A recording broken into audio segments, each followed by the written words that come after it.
position themselves. So if you make a bad photo, that's a real bad thing. Everything's set for you. Likewise, we have uncontrolled days. We have events, which will be coming up, where you don't have full range of anything. And that too is also a range, because the you filming me? What's the event coming up? The Heritage Day. What's happening there? That is heroes. No, what's like, where is it happening? In the auditorium, and then they would have booths outside on the veranda of the auditorium. So things are not too hectic on that day. You can look at the shot, can set up the shot, plan the shot, do the shots. Versus like a day like sports day, where things are happening sporadically.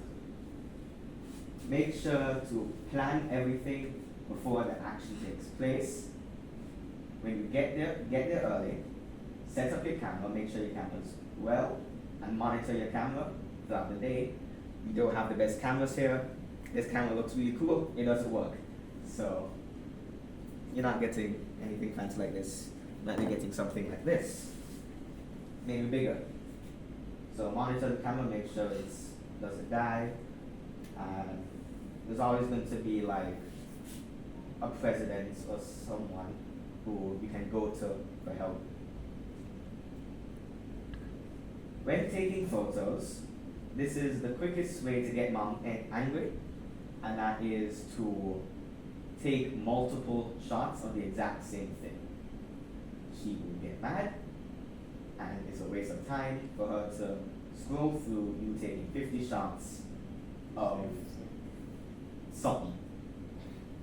Generally, in photography, it's a good idea to take several shots of something. I will say that.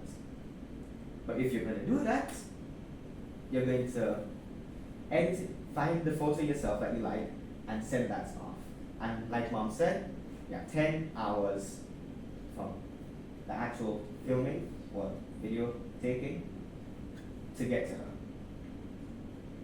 So don't take too much. And please do get to her eventually. Sometimes people take way too long, the time passes, and then you don't get to put anything up and look bad. And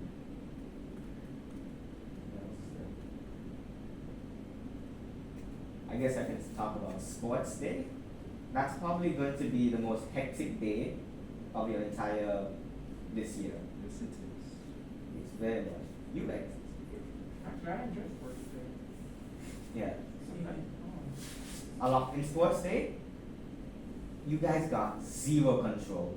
No one cares about the camera person on sports day. You need to be on your feet. Sometimes people just don't tell you what's happening, and you just have to deal with it. And yes, like the president said, in the sun, you barely get any water. Don't have a heat stroke, because then you won't take good photos. So just be prepared. Watch your camera too. Camera can overheat.